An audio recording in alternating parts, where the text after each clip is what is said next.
Buenas noches, bienvenidos a esta transmisión de nuestro canal Al Aire con Miguel Martín, donde ahora tuve el arrojo de copiarle un poquito el concepto a López Almejo, a quien le mando, por cierto, un saludo, mi querido López Almejo, mi querido profe de RI López Almejo.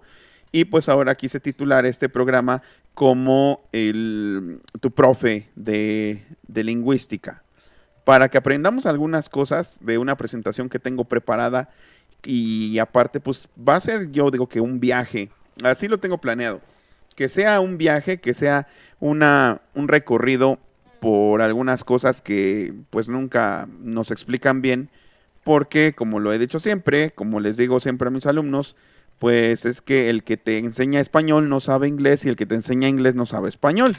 Y entonces, pues nosotros quedamos siempre, digamos, en el limbo, o algunas cosas quedan en el limbo a la hora de hacer comparaciones, a la hora de, pues, sacar algunos temas que no todos pueden, que no todos pueden asimilar, digamos, que no todos pueden interiorizar porque falta terminología, falta trasfondo teórico y, pues, lo más importante, falta que, pues, que alguien lo explique, pues, de una manera clara. Entonces, pues voy a tratar de ser lo más claro y lo más pues entretenido posible para que ustedes aprendan y pues por supuesto también compartan este contenido. Fíjense que por cierto hemos tenido muy buena suerte como comunidad, o sea, no digo que nada más yo, sino también pues todos nosotros, porque ahorita siendo las 11:41 de la noche, del 5 de diciembre. Estamos a un solo suscriptor de llegar a los 5,000.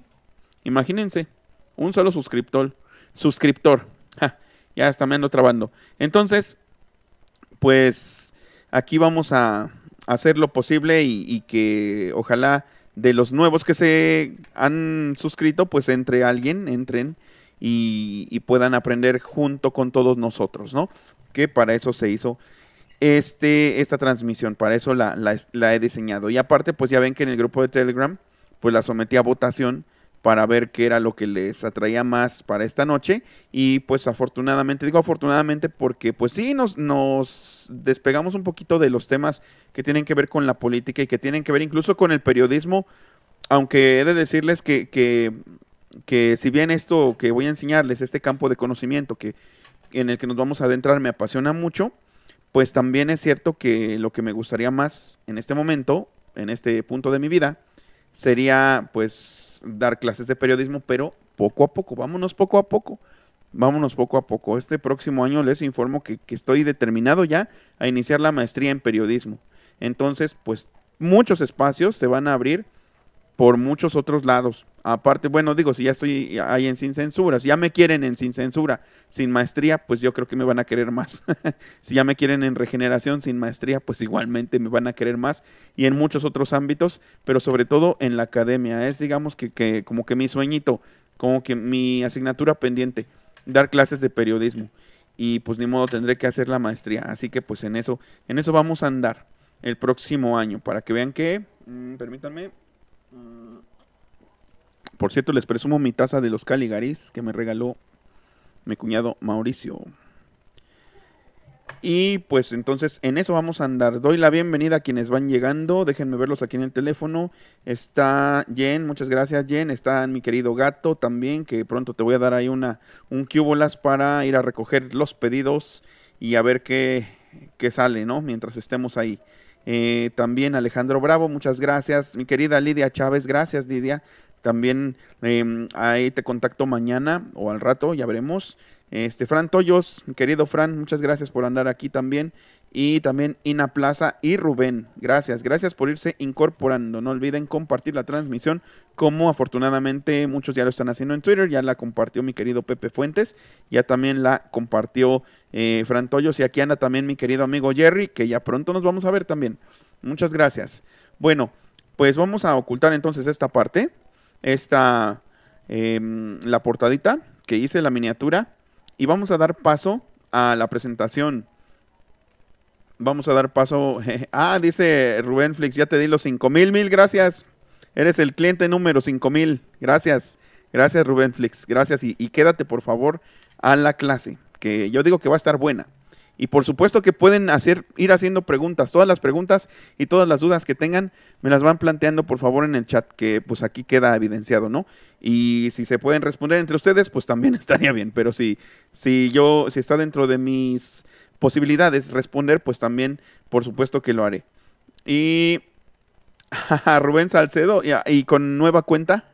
Bueno, pues está bien, ya contigo somos los 5,000. Muchas gracias, mi querido Rubén. Aquí ya con otra cuenta, Rubén Flix. Pues vamos entonces déjenme ver dónde está. Aquí está. Aquí está. Ahí se ve ya la presentación, ¿verdad? Bueno, vamos entonces, me voy a hacer más chiquito. Y la presentación la vamos a hacer un poquito más grande. Le voy a ajustar aquí las orillitas. Le voy a ajustar aquí este adornito también. Sí, yo creo que le ajusto el adornito. Y pasamos a proceder, como decían los judiciales en la antigüedad. Pasamos a proceder. Bueno, pues entonces lo que vamos a hacer aquí es una exposición en la que no es inglés versus español, no es cuál es más bonito o cuál es mejor, no se trata de eso, solo lo puse porque digamos que es una comparación, ¿no? Por eso ahí puse la comparación definitiva. Y entonces lo que vamos a estar haciendo pues es ver y explicar muchas cosas que van a ver que ustedes van a decir, ay, siempre lo pensé o siempre me lo pregunté, pero nunca me lo habían explicado así. Entonces ustedes van a ver qué bonito está esto. No es porque lo vaya a dar yo, sino que es algo muy bonito, o sea, muy apasionante para mí. En su momento me gustó mucho estudiar todo esto. Y ya después le metí al periodismo y el resto es historia, ¿no? Pero bueno, vamos entonces a pasar a proceder. Vamos a ver la historia y la tipología del inglés y el español. Primero vamos a ver lo del inglés. Dice que en el siglo V, invasores sajones del norte de Alemania colonizaron las islas. Old English es el término utilizado para referirse a la lengua hablada en dicho periodo, que básicamente era una combinación entre el alemán de Sajonia y el gaélico en sus variantes escocesa e irlandesa. Miren, aquí voy a hacer chiquito esto, o lo voy a ocultar un poco y les voy a enseñar el mapa, porque ya tenía preparado esto. Esto es, hagan de cuenta como cuando estamos en una clase. A mí siempre me gusta dar clases de este tipo con mapas. Es bien bonito. Y qué mejor si tenemos el Google Earth. Entonces, pues les voy a enseñar, miren. Les voy a enseñar. Aquí está México, ¿verdad? Por cierto, ¿quieren ver dónde estoy yo? Miren, aquí está el lago Nabor Carrillo, que ya lo andaban secando, por cierto, y que hoy el presidente lo fue a ver. Aquí andaba el presidente en esta parte, por cierto, pero yo vivo aquí en esa, aquí en la colonia Benito Juárez, aquí, por aquí. Digo, porque luego ya saben que vienen esas cosas de las amenazas y no sé qué, pero no hay ningún frenis aquí, ¿verdad? Bueno, pues de Nesa volamos hacia Uruapan, digo, no, hacia Europa. Vámonos a Europa.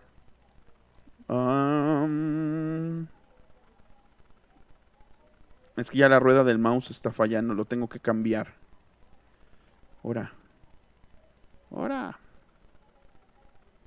Listo, vámonos a Europa. A Europa, no a África. Y entonces,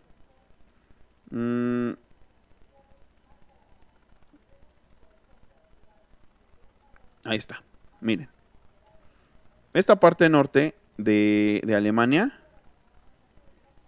por aquí, esto era Sajonia.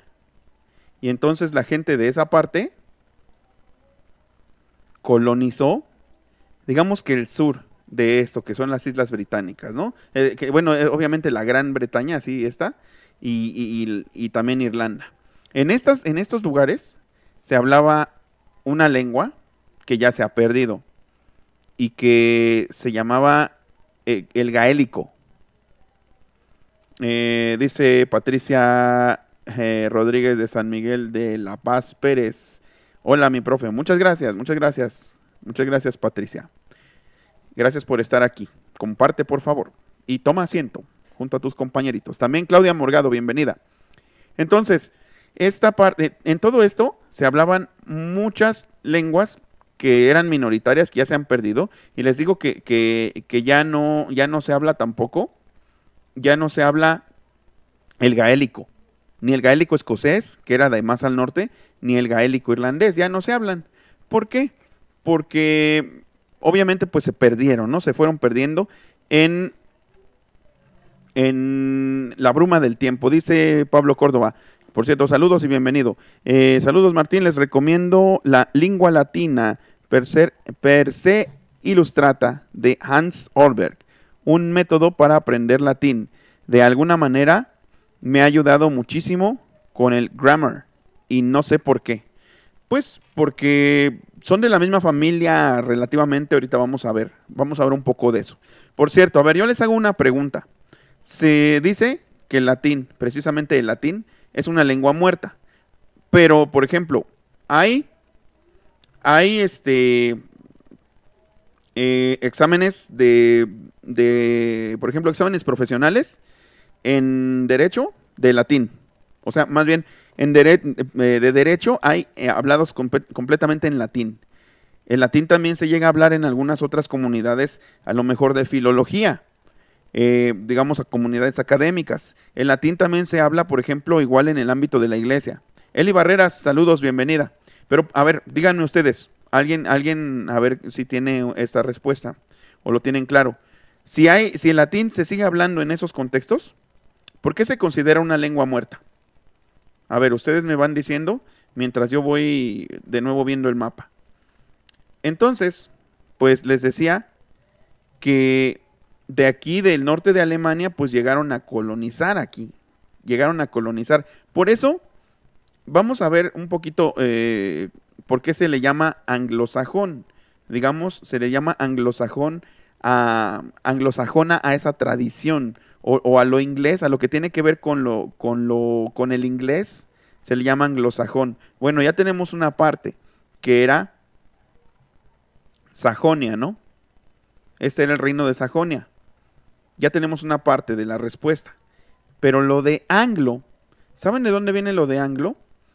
Porque, bueno, ahorita vamos a seguir viendo un poco de la presentación. Es más, vamos a seguirla viendo. Ocultamos y volvemos a la presentación. Entonces dice, en el año 1066 los normandos guiados por Guillermo el Conquistador colonizaron las islas. El inglés pasa a convertirse en el idioma dominante, en detrimento del resto de los dialectos. Por cierto, aquí también es importante esto de los dialectos. Vamos a ver ahorita qué es un dialecto. Dice, en el siglo XIV, cuando se consolida el poder real y se fija Londres como la capital del estado, la lengua retoma fuerza y tradición. Bueno, entonces, déjenme ver qué dicen aquí en el chat. Dice, buenas noches a todos en el chat. A usted, Miguel Martín, muchas gracias por todo. No, muchas gracias a ti, Marilu Monarres, muchas gracias. El latín es el álgebra del inglés y del español. Sí, digamos como que es el esqueleto en cierto sentido, como que es parte de su estructura lógica. Es buena analogía. Dice Inaplaza, sí, el derecho romano tiene las bases de nuestras leyes. Es muy útil saber latín para estudiarlo.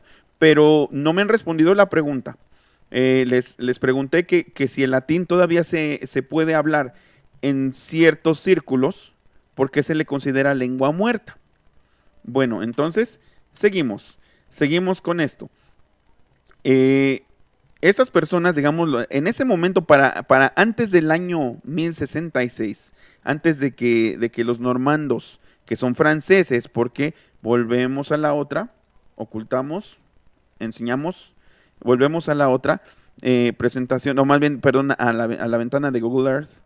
Pues aquí está Normandía, por acá, por esta punta, porque aquí en Normandía es donde de hecho, donde acuérdense que desembarcaron los gringos, los aliados en general, para reconquistar Francia durante la Segunda Guerra Mundial. Entonces los normandos llegaron aquí, a Inglaterra. Bueno, no se conocía todavía como Inglaterra, se le conocía como Britania, porque así le habían llamado los romanos que sí habían conquistado. Britania. También ya de hecho pues las tradiciones artúricas datan más o menos del siglo V, pero estamos hablando que el inglés más o menos, el inglés antiguo, se empieza a gestar en el siglo III. Entonces, pues ellos, los normandos, ven que todas las personas que hay en Inglaterra, o bueno, en lo que no se conocía como Inglaterra, sino que se conocía como Britania o Bretaña, ya después se le llamó Bretaña, las personas que estaban ahí tenían cabelleras largas y rizadas. Y acuérdense que en esos tiempos era la Edad Media, el año 1066 era la Edad Media. Entonces, pues las representaciones del arte sacro, o sea, ese arte eclesiástico, digamos, pues hay, digamos que la presencia de los ángeles, ¿no? Bueno, pues entonces ellos lo llamaron Angelia Terra. Ya después se convirtió en Anglia Terra, porque pensaban que era la tierra de los ángeles.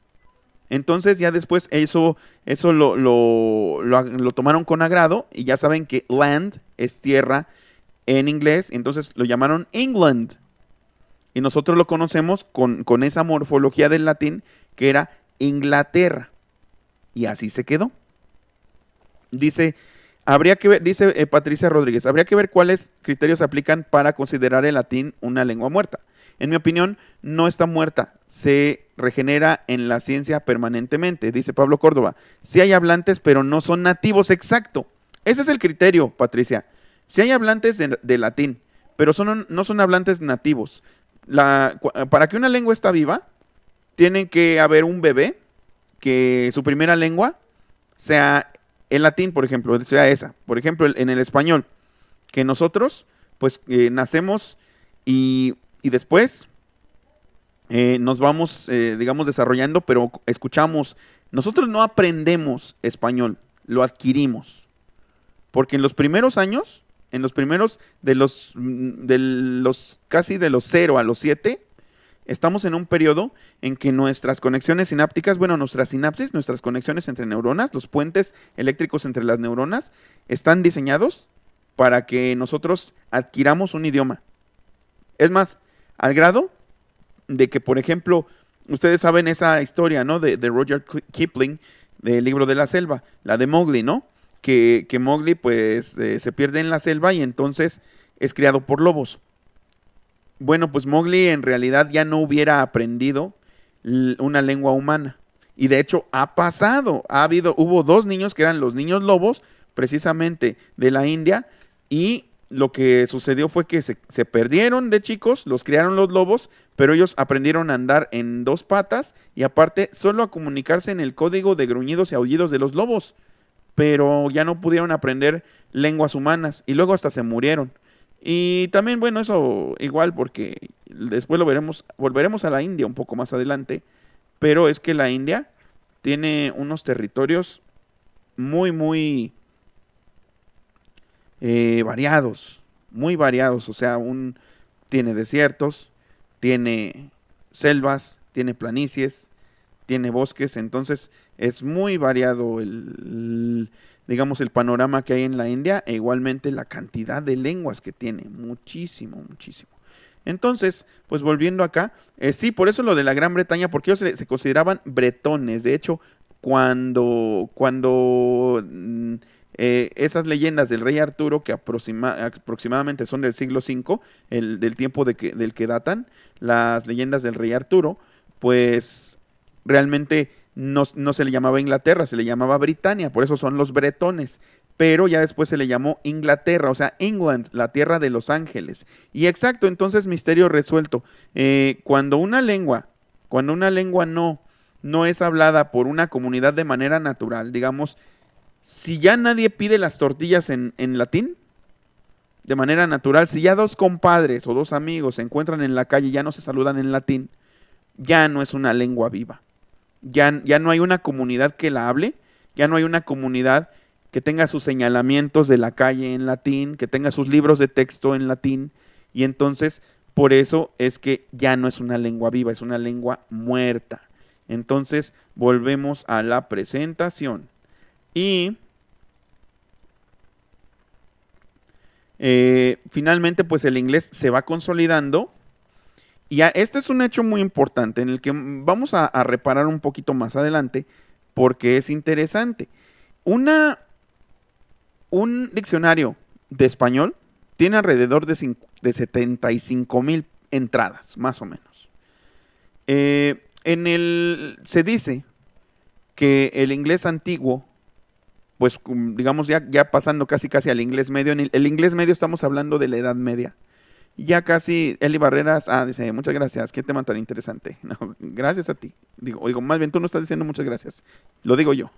Gracias. Por cierto, Ceci, que también anda por ahí, muchas gracias. Y pues entonces, les decía, un diccionario de inglés de esos momentos tenía 5,000 entradas, nada más 5,000 entradas. Las entradas son las palabras que vienen como definiciones, que vienen definidas en un diccionario. Entonces eran nada más 5,000 entradas. ¿Y saben cuántas entradas tuvo después de que viniera el Renacimiento y las obras de Shakespeare se empezaran a importar y a traducir? Que hubo una retroalimentación muy grande en Europa con el inglés, pues llegaron a ser 25,000. Actualmente hay como unas 50,000 entradas en el diccionario de inglés, pero 75,000 en español. Alguien que haya estudiado inglés y que no sea Ángel Padilla, por cierto, me puede decir por qué será, por qué se imaginan ustedes que en español nos podamos comunicar con tantísimas palabras, pero en inglés se puedan comunicar con por lo menos 20,000 palabras menos que nosotros. Una lengua tiene la capacidad de expresar todo. O sea, tiene la capacidad de expresar una situación de la vida real o de la vida imaginaria, algo concreto o algo abstracto, lo puede expresar perfectamente. Pero, ¿por qué será que el inglés tiene aproximadamente 20,000 palabras menos que el español? Ahí les dejo esa pregunta e igualmente estoy atento a su respuesta. Así que seguimos viendo un poco de esta presentación, de esta pequeña presentación. Vamos ahora con el español. El español es una lengua romance. Por cierto, el inglés es una lengua germánica. Ahorita vamos a ver un poquito también de las familias, dónde están ubicadas. El español es una lengua romance, es decir, tiene sus orígenes en el latín, que con el Imperio Romano abarcó gran parte de Europa, África y Asia.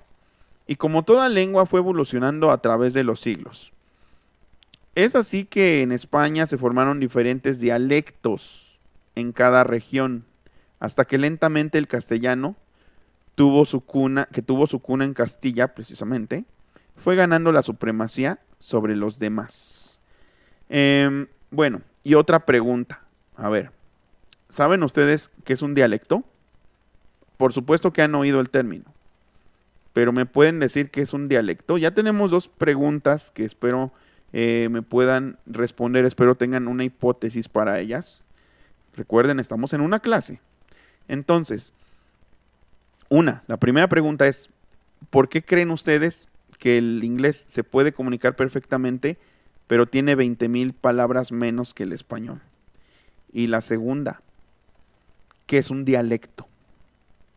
¿Qué es un dialecto? ¿Tienen ustedes idea de lo que es un dialecto? Dice Eli Barreras, híjole, yo aprendí inglés solo escuchando, ya que en mi trabajo nadie hablaba español. Pero, cierto, noto que el inglés no tiene muchas palabras, pero obviamente te puedes comunicar en inglés. ¿Dialecto es lo mismo que lengua? No, no es lo mismo que lengua. No es un sinónimo. No es un sinónimo, Eli. Esa sí es algo que sí debemos establecer desde un principio. Acuérdense que dice, por ejemplo, en la parte anterior, dice que el inglés pasa a ser la lengua dominante con respecto al resto de dialectos. De hecho, cuando dice del gaélico, pues es una pista un poco. Entonces recuerden, las dos preguntas que están volando en el aire, que están blowing in the wind, dice, un dialecto es una variedad de una lengua perfecto, inaplaza perfecto. Gracias por responder. Un dialecto es una variante de una lengua. ¿Por qué lo confundimos? Ustedes han escuchado que si una persona habla purépecha, que si una persona habla náhuatl, que si una persona habla quechua, dicen, ay, habla en un dialecto, habla dialecto, pero es un término incorrecto, porque en algún momento, sobre todo me parece que en los textos de Bonfil Batalla, fíjense que en el texto del México Profundo, Bonfil Batalla habla de dialectos, pero como que no, él da por hecho que la gente lo sabe, pero en realidad un dialecto no es una lengua originaria, no es una lengua indígena. Lo que pasa es que también las lenguas originarias tienen dialectos, tienen variantes regionales, o sea, no es el mismo náhuatl el que se habla en Guerrero que el que se habla en Hidalgo o que el que se habla a lo mejor en algunas comunidades del Estado de México. Entonces, pues digamos que estos son dialectos, estas son variantes. ¿Qué es lo que hace que un dialecto se distinga del otro? La prosodia, que es el tonito, eso es importante, la prosodia. La prosodia, dice, los que contestan bien, dejen de usar Google. Dice, el dialecto es la derivación relacionada con una lengua básica, pero con uso local. Sí, por ejemplo, miren, en Monterrey, o allá en Nuevo León en general, ¿no? Si una niña está llorando, ¡ii! Dicen, ¿qué te pasó, mija? Me estiró el pelo. Esta Sara me estiró el pelo. Porque allá no dicen jalar, dicen estirar. Entonces, de hecho, es algo muy curioso, porque las puertas de los negocios dicen estire. Aparte, porque allá jale es otra cosa. Si en Monterrey una puerta de un negocio dice jale, llega mucha gente con su solicitud de empleo. ¿Por qué? Porque allá el jale es el trabajo. Sí, mijo, sí, sí, primo, tengo un jale para mañana. Vamos, para mañana tengo un jale. Entonces, imagínense qué confusiones hay, porque son variantes dialectales. Pero no nada más es un dialecto dentro del mismo México, el del norte, digamos, y el de la Ciudad de México, que tampoco es estándar, porque dentro de la Ciudad de México puede haber otras variantes. Pero, por ejemplo, un dialecto del español es el de Cuba, y otro dialecto del español es el de España, y otro es el de Paraguay, y otro es el de Honduras, y así por el estilo. Esos son los dialectos. Los dialectos son variantes de una misma lengua y generalmente pues están asociadas a la región. ¿Y en qué cambian? Cambian en léxico, es decir, las palabras, ciertas palabras, y cambian en la prosodia, que es el tono. El tono. Por ejemplo, esto también es muy interesante. Fíjense que hay una consonante que nosotros no tenemos en el español de México, en el resto del español de México, pero que sí la tienen en pues a lo mejor en Yucatán o en parte de la península de Yucatán. Porque en el maya, por ejemplo, si queríamos decir en maya la palabra perro era pec-o.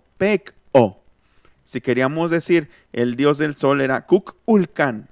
Si queríamos decir, por ejemplo, la palabra o bueno, más bien el nombre de lo que ahora es una zona arqueológica es Chichén Itzá.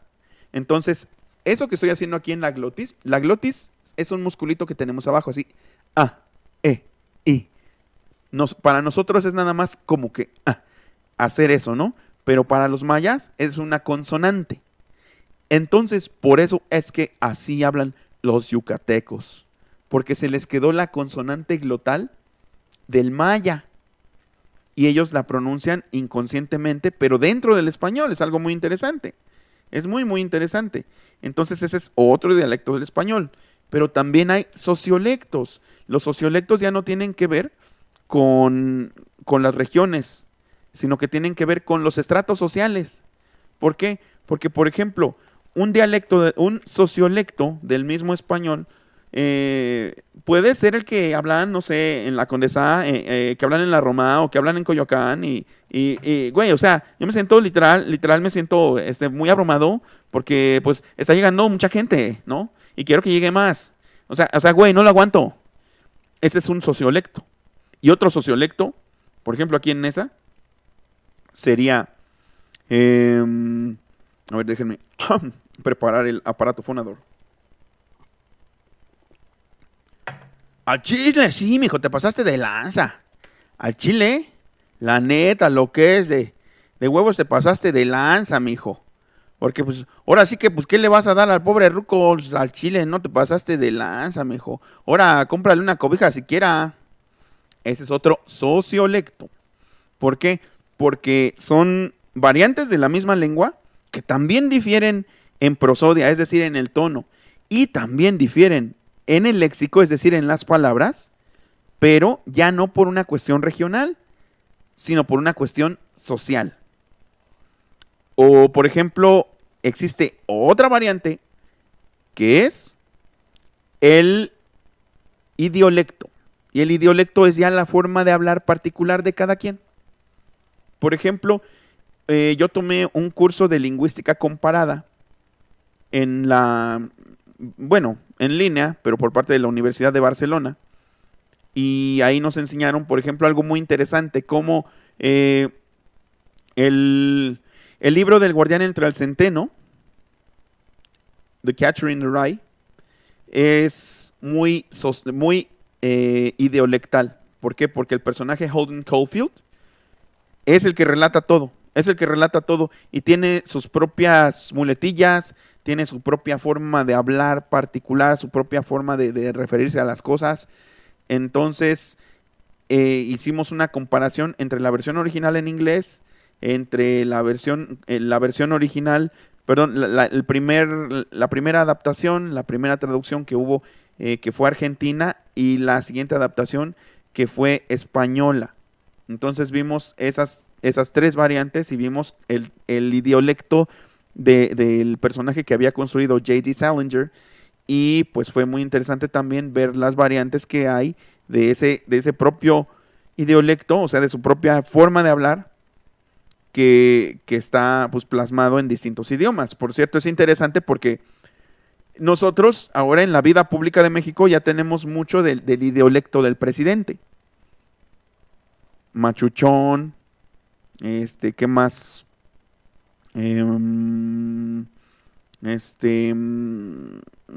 Pues las palabras que mete el presidente, lo de machuchón me acuerdo mucho. A ver, ayúdenme ustedes. Lo de machuchón, bueno, lo de los conservadores lo mete mucho. O sea, lo de, por ejemplo, lo de las escaleras que se barren de arriba para abajo, lo de mucho lo de adversario, por ejemplo. O sea, palabras recurrentes. No tienen que ser palabras peculiares, sino son palabras recurrentes de cada quien, o su propio tono, que es una combinación, pues a lo mejor entre su antiguo acento tabasqueño, pero una especie de estandarización que hace estando aquí en cuquear, por ejemplo. Así me van a cuquear, ¿no? Sí. Fifi, por ejemplo, exactamente, sí. Ese es ya se están trabando la cámara.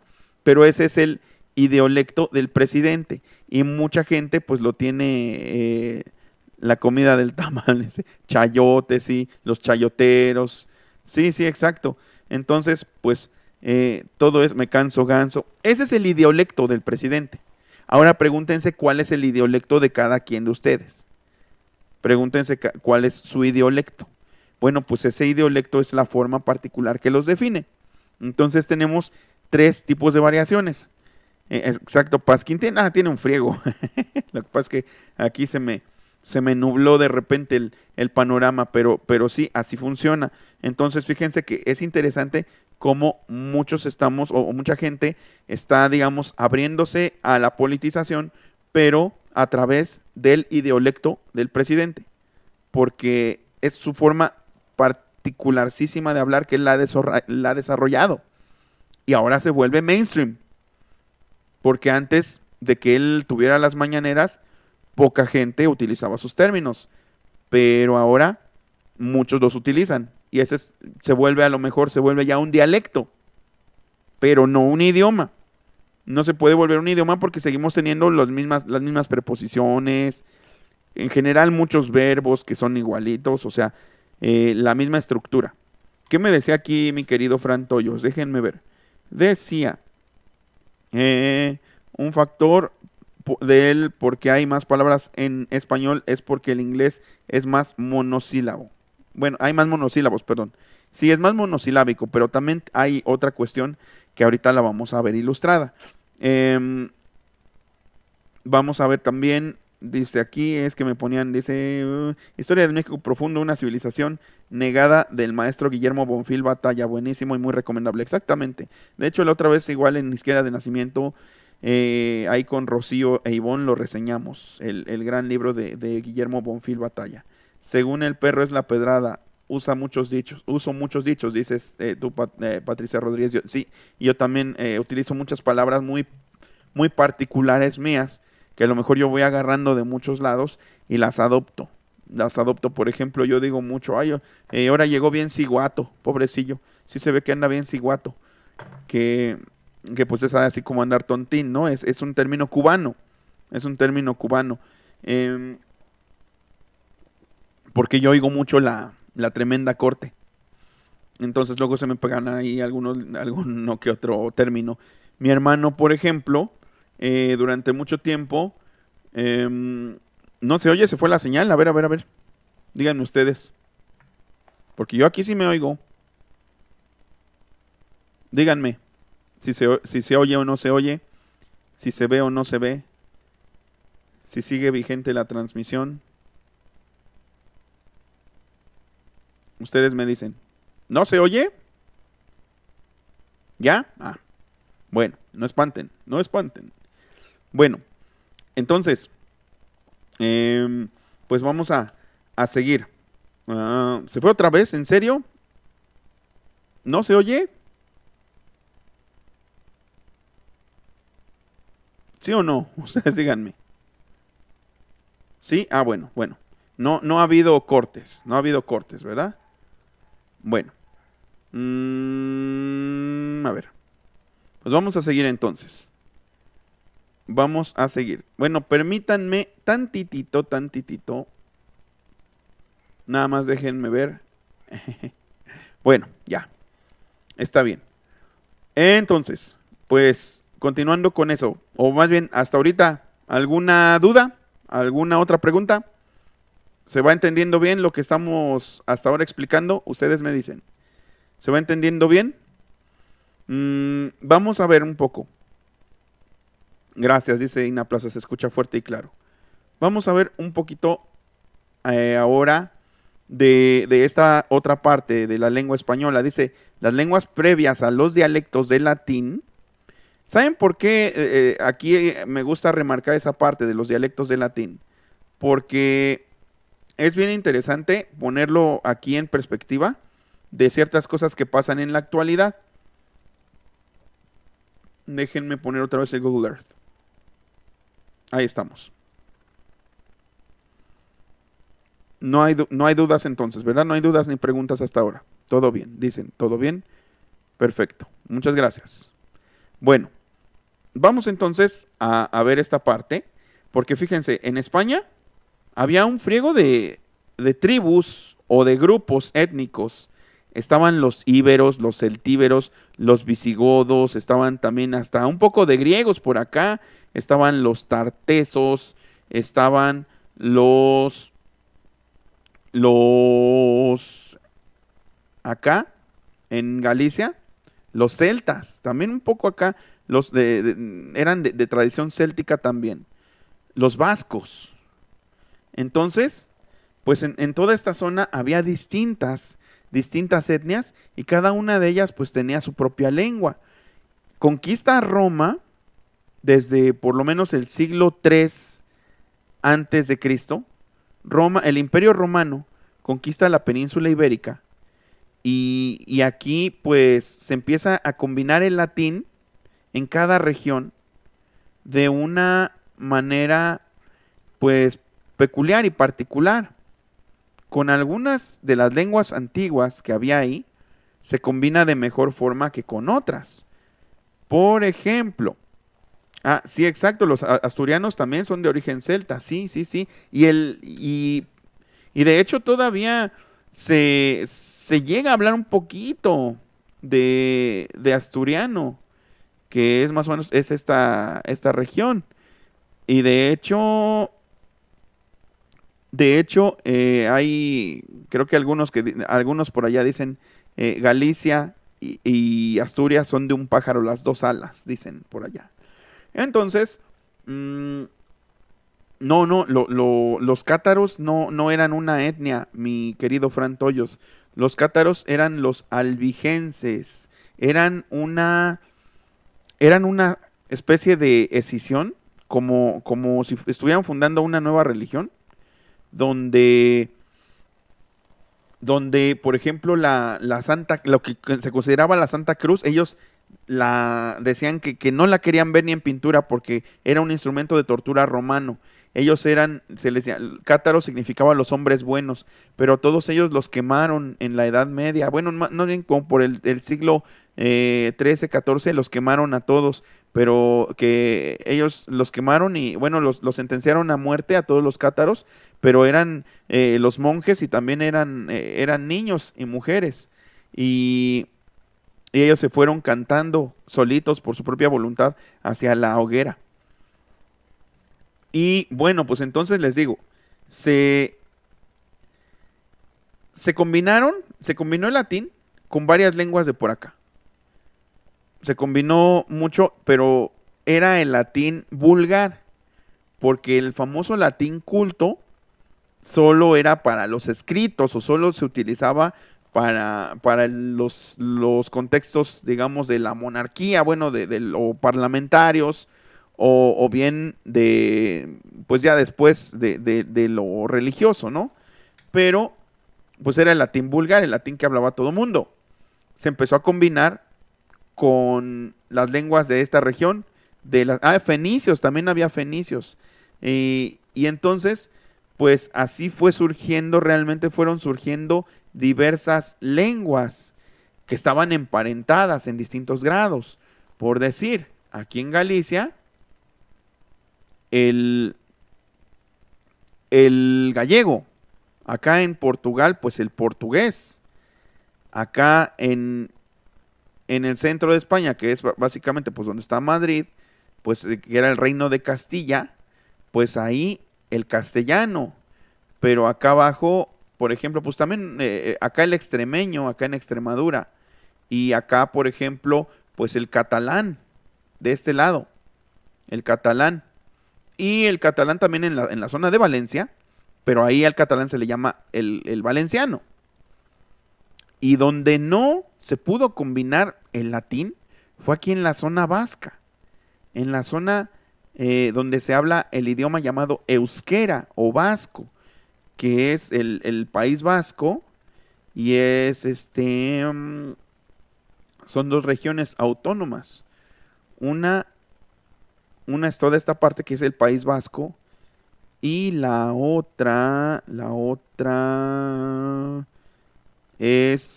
no recuerdo el nombre de la región, pero son dos regiones donde está Donosti, de hecho. Pero bueno, en fin. Por cierto, el País Vasco se extiende hasta Francia. Navarra, gracias, mi querido Fran Toyos. El reino de Navarra, sí, y el reino y el País Vasco. Entonces, pues de hecho, acá también en estas regiones de Francia se habla vasco todavía, pero el vasco tiene una particularidad. El vasco es una antigua lengua que a lo mejor era de origen céltico, pero que ya no hay lenguas que se le parezcan. Ya no hay lenguas que se emparenten con ella. Total que entonces se hablaba, fíjense, lo voy a poner en perspectiva de hoy, porque pues ya saben, volvemos un poco a América, ya saben que pues aquí en las regiones, sobre todo del sur de Estados Unidos, sobre todo pues ahí en Arizona, en Nuevo México, incluso en Florida, que ya les en Florida, que también en Luisiana no, porque aquí hablan de hecho el cajún, que es como una combinación con el francés, y hablan también el propio francés. Y, pero por ejemplo acá en California también, Nuevo México, pues ahí se habla el famoso Spanglish. Y muchas personas, muchos amigos que tengo allá en Estados Unidos, dicen que qué feo se habla ahí, que a ellos no les gusta que se hable pocho, a ellos no les gusta que se hable Spanglish. Para ellos es como que una cuestión como aspiracionista, de que quieren pertenecer a una cultura que no es realmente la suya, y por eso utilizan ciertos términos así que son híbridos como parqueadero, como el mall, como la van en vez de la van.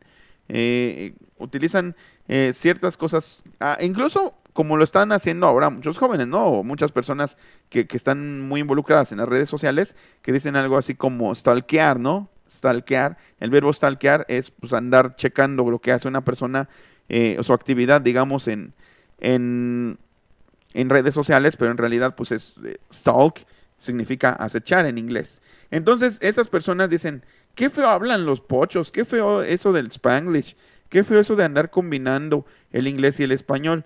Pero yo les digo, imagínense en el siglo, por decir en el siglo V, acá en lo que era pues la cuna del Imperio Romano, en la bota itálica, pues imagínense que la gente estuviera diciendo, ay, qué feo hablan allá en la península ibérica, qué feo hablan el latín. A mí no me gusta cómo hablan el latín, qué feo se oye, cómo le dan en la torre al latín, cómo destruyen el latín. Entonces, ni una cosa ni otra realmente es válida. ¿Por qué? Porque no hay, este mito es importante quitarlo. No hay una normatividad que nosotros nos tengamos realmente que apegar a lo que dice un libro para cómo hablar, o lo que dicen unas reglas que unos terceros dijeron para cómo hablar. ¿Por qué? Porque las lenguas, como es un cliché, pero pues ya saben que es verdad. Las lenguas están vivas. La lengua es algo vivo, que está evolucionando en todo momento. La lengua es algo que realmente no podemos controlarlo porque siempre está evolucionando. Siempre está evolucionando, siempre está cambiando, siempre está agarrando cosas y desechando otras. Y casi nadie, casi ninguna lengua, salvo por ejemplo el alemán, ese sí. El alemán sí tuvo mucho eso, pero salvo otras lenguas, casi ninguna inventa sus propias cosas y su propia morfología. Y, y entonces pues surgen distintas cuestiones que vienen de otras lenguas que se llaman préstamos. Miren, por ejemplo, la sociedad alemana, cuya capital, pues, o sea, de esa civilización, pues fue Berlín, es Berlín. Fíjense cómo, pues, es relativamente así como una especie de claro en el bosque. Está rodeado de puro bosque. Entonces, ¿en qué influye esto? Que todo el bosque que rodea a Alemania, a lo que fue la cuna de su civilización, lo aisló. De tal manera que entonces a todo este bosque se le llama la Selva Negra. Entonces, para ellos fue muy difícil tener contacto con otras civilizaciones, con otros pueblos. ¿Y qué sucedió? Entonces, pues ellos sus propias palabras las fueron inventando con base en sus propios parámetros, su propia morfología. Y hasta la fecha lo podemos ver. Porque, por ejemplo, si abriéramos nosotros un libro de medicina, o de derecho, o de física, por ejemplo, uno de física. Si abrimos un libro de física, o de química también, pero sobre todo de física, porque tienen una tradición muy marcada con esa ciencia dura en Alemania, en la cultura alemana, pues nos vamos a encontrar con que tiene sus propios términos que no se parecen en nada a los que estarían si abriéramos un libro de física también, pero fuera, por ejemplo, en inglés o fuera en francés. No se parece en nada. ¿Por qué? Porque a diferencia de otras culturas, donde por ejemplo para la ciencia, tanto en inglés, en español, en italiano, probablemente pues en las otras lenguas de acá, en las lenguas que se llama eslavas, todos, exacto como dice Fran Toyos, agarraron cosas del griego y del latín. Todos agarraron cosas del griego y del latín. Pero los alemanes no, porque los alemanes inventaron casi casi sus propios términos científicos. Inventaron casi casi obviamente pues su idioma creció, pero con base en puras palabras que inventaban ellos, de raíces que venían probablemente porque aquí Alemania se pobló, pero pues de gente que venía de acá del norte, ¿no? También, o bien los alemanes igual, posteriormente, los primeros alemanes también poblaron el norte. Y por eso todas estas lenguas son, sobre todo el alemán, el danés, el noruego, el sueco y el finés, son lenguas que están emparentadas, son lenguas germánicas. Esas son las famosas lenguas germánicas. Junto con el inglés también se considera lengua germánica. Entonces, exacto, era la cultura teutona o teutónica.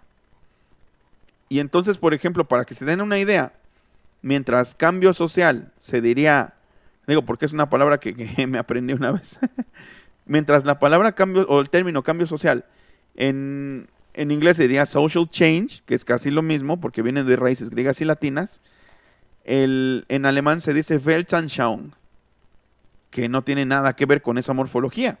Weltanschauung no tiene nada que ver con el griego y el latín. Entonces, pues esa es una cosa muy curiosa que sucede en esas lenguas. Ahora vamos a volver a la presentación porque vamos a ver otras cosas muy interesantes. Miren, diferencias y semejanzas. El isomorfismo. El español, en el español, prácticamente todo se escribe como se escucha y viceversa. En cambio, en el inglés hay mucha diferencia entre la ortografía y la fonética. La fonética es la pronunciación, es lo que oímos, es bueno, lo que producimos con nuestro cuerpo, nuestro aparato fonador y lo que obviamente escuchamos. Dice Pablo Córdoba, hay otra lengua que se llama ibérico, que está en documentales, pero poco estudiado. La de los íberos, pero es que como no hay registros escritos de algunas lenguas, entonces pues nada más podemos postular que existían, pero no hay realmente así registros como para reconstruirlas. Pero sí era la que hablaban los íberos. Y sí, entonces es muy interesante también ver esta parte, porque fíjense bien, esta es la transcripción fonética, es algo que yo hago mucho cuando doy clases de inglés, hacer transcripción fonética y obviamente siempre explico a fondo cómo funciona la fonética. La fonética básicamente pues es asignar un sonido, una grafía a cada sonido. Está fácil si decimos del español, porque en el español todo suena como se escribe, pero en el inglés no, y en muchas otras lenguas del mundo pues tampoco. Entonces, algo que es internacional y donde no hay pierde, ahí sí no hay pierde, pues es la fonética. Y con la fonética podemos transcribir una palabra de cualquier idioma y si alguien sabe leer esos fonemas, esos símbolos, pues ya va a saber pronunciarla sin importar qué lengua sea. Dice, las lenguas evolucionan como entes vivos que son. La RAE no nos indica cómo hablar. Da fe de cómo nos comunicamos. Exactamente, Rafael, exactamente, porque ellos se reúnen y dicen, pues ahora se habla de esta forma. Y de hecho dicen, bueno, vamos a incluir este año algunas palabras, pero este año no vamos a incluir otras, ¿no? Entonces, por lo regular, las palabras no salen del diccionario. Duran muchos años. ¿Por qué? Porque puede haber palabras muy arcaicas, como por ejemplo la palabra lar. Lar, solita, pues es hogar. Y cuando dicen, ¿qué haces por estos lares? Bueno, pues es como por estas casas, como por estos hogares. Pero ya casi no se utiliza en singular. Ya casi no. En cambio, por ejemplo, hay una película que se llama No Solá. Dice nosso y lar, o sea, nuestro hogar, pero es brasileira. Bueno, entonces vean aquí cómo en español, caminante, vean, caminante. ¿Por qué? Porque la tenemos igualita en la transcripción fonética. Y dice Toyos, ahí está el truco, saber cómo suenan las vocales y las consonantes, el sonido de las letras en inglés. Sí, de hecho, en inglés y en cualquier otra lengua, la fonética aplica para todas las lenguas del mundo, la que sea, la que sea. De hecho, los lingüistas que hacen trabajo de campo de ese tipo, cuando digamos, están frente a una nueva lengua, lo que hacen es transcribirla fonéticamente. Lo que escuchan lo transcriben fonéticamente. Miren, por ejemplo, aquí la palabra nacionalidad.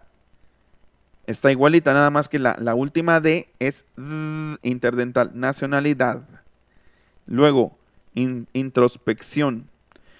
Esta apóstrofe que viene ahí es porque precede a la sílaba acentuada. En fonética no le podemos poner tilde a una vocal, sino que antes de la consonante, que es la que viene acentuada, ponemos una apóstrofe. Luego aquí, por ejemplo, fíjense ya cómo cambia. En inglés se escribe favorite, ¿no? Según nuestros parámetros isomórficos. Entonces, el español es una lengua isomórfica y el inglés es una lengua dismórfica. ¿Por qué? Porque cambia con respecto a cómo se escribe. Cambia la pronunciación con respecto a cómo se escribe. Vean, en donde dice favorito, yo lo leo fonéticamente y yo digo favorite. Favorite. Luego, por ejemplo, la palabra diccionario. Yo lo digo dictionary. Dictionary. Dictionary. Luego la palabra que se escribe confortable, que es cómodo, comfortable. Comfortable. Comfortable.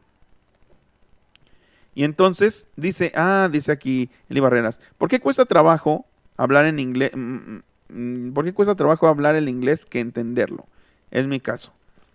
Porque tenemos un hábito articulatorio. Porque nosotros el aparato fonador es una serie de músculos. Estamos acostumbrados a mover estos músculos con base en las necesidades de nuestro idioma. Entonces, el aprender a hablar otro idioma implica mover los músculos de una forma que no los habíamos movido antes. Y, por ejemplo, los chinos que no pueden pronunciar la R porque no tienen R en su idioma, la sustituyen por L. Va a ser muy difícil que a un chino lo hagas pronunciar la R porque la lengua es un músculo y necesitas un cierto tono muscular en ese músculo, valga la redundancia, para poder hacer otra cosa con él. Es como cuando alguien toma por primera vez una clase de tenis o de box. Lo que sucede en esos casos es que en la de tenis nos van a doler las muñecas, bueno, aquí los antebrazos, y en las de box nos van a doler los bíceps, pero nosotros no caminamos tiesos sin mover los brazos, ¿no? Sí movemos los bíceps y los antebrazos, pero lo que sucede es que nunca los habíamos movido de esa forma. Igualmente, entonces tenemos un hábito articulatorio que está relacionado con nuestra propia lengua. Y cada lengua tiene sus propios hábitos articulatorios. Por eso es que para mí la mejor manera de hacerle, de que una persona pronuncie mejor un idioma que no es el suyo, es utilizar la fonética como parte del método de enseñanza. Eso es lo que yo hago, que eso se llama lingüística aplicada. Le enseño primero, antes de entrar al curso, a la gente le enseño fonética. Y entonces, pues es así como les hago ver que hablar no es nada más una cuestión que tenga que ver con algo social, en el aspecto, por ejemplo, de que nos dicen que el inglés es para triunfar, ¿no? En la vida, para así nos lo ven como una herramienta de trabajo. En realidad, antes que todo eso es un acto anatómico, porque lo hacemos con el cuerpo, pero nunca reparamos en ello. Y como es un acto anatómico, primero yo creo que es indispensable pues irte a la parte de tu cuerpo a estudiar cómo con tu cuerpo vas a producir esos sonidos de esa lengua que no es la tuya. Dice Patricia Rodríguez, pero con el alfabeto fonético habrá quien no tenga entrenamiento para pronunciar todos los sonidos. Creo que será muy fácil usar todos los símbolos fonéticos sin mencionar los dialectos. Sí, los símbolos fonéticos, por eso hay todo un alfabeto fonético que aparte en la lingüística los clasificamos. Decimos que unos sonidos son sordos, otros son sonoros. Por donde se articulan, decimos que son bilabiales, palatales en el paladar, que decimos que son velares cuando se pronuncia en el velo del paladar, como la K, como la G, la J. Entonces, por eso es que una clase de fonética, que si quieren luego aquí la podemos dar, una clase de fonética, para que ustedes identifiquen, para que tengan un panorama sobre cómo se estudia la fonética, sobre dónde está cada punto de articulación y cómo relacionar ese punto de articulación con cada letrita, con cada grafía, y entonces así poder pronunciar mejor. Dice Rafael Guzmán, cuando tomé clases de inglés, lo primero que nos dieron fue fueron ejercicios para ejercitar los músculos que necesitamos. Duele, pero tuviste esa suerte, hay mucha gente que no. Hay mucha gente que no tiene ese entrenamiento, que no empiezan con eso. Dice, bueno, ya les dije que soy yo. Tengo esta cuenta de hace mucho y vi que le faltaba uno para los 5,000 a Miguel y me suscribí para darle uno más. Muchas gracias, Rubén, mi querido Rubén Salcedo. Y bueno, otra característica, entonces les decía, el español es una lengua isomórfica y por eso es que nosotros siempre estamos pensando, nosotros decimos, te comiste una letra, te faltó una letra, pero realmente no son letras, son sonidos, porque solo en español sucede eso de que cada sonido corresponde a una letra, pero en inglés no le vamos a decir a alguien que habla inglés, ay, te comiste 3 letras, 4 letras, no, porque en la ortografía del inglés ya es muy distinta la movida con respecto al español, ya es muy distinto porque ya no aplica ese criterio de que cada sonido está representado en lo escrito. Ya no funciona así. Entonces, el inglés es una lengua dismórfica y el español es una lengua isomórfica. Y por estar pensando en cómo se escriben las cosas, es por lo que luego mucha gente tiene esa barrera de aprendizaje para el inglés. Es muy difícil para ellos porque ellos quieren relacionarlo a que como en el español todo se escribe tal cual se pronuncia, entonces esperan ver lo mismo. Pero pues no funciona de esa manera. Y de hecho nosotros siempre estamos pensando, analícenlo, cuando hablamos ya de las palabras y de cómo se escribe algo, estamos pensando en las letras.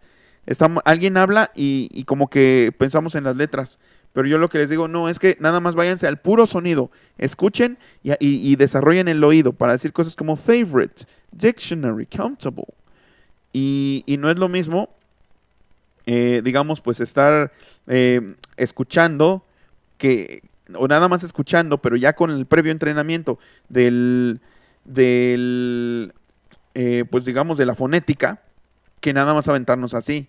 Porque muchos a veces pensamos como que estamos en Plaza Sésamo, ¿no?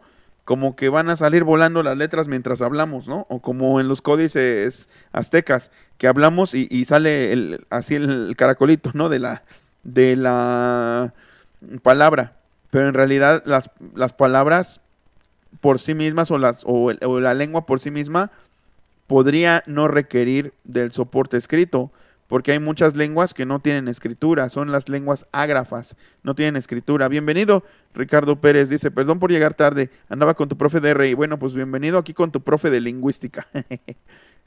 Pasaste de un aula a otra, no sé qué clase tengas a la 1:30 de la mañana. Pero qué bueno que te pasaste de RI a lingüística. Y bueno, vamos a seguir con la otra diapositiva. Hasta ahora, ¿vamos bien? Les vuelvo a preguntar, ¿vamos bien? ¿Hay alguna duda? Ustedes me dicen. De todos modos, yo aquí sigo viendo el chat. Bueno, déjenme tomar un poco el café.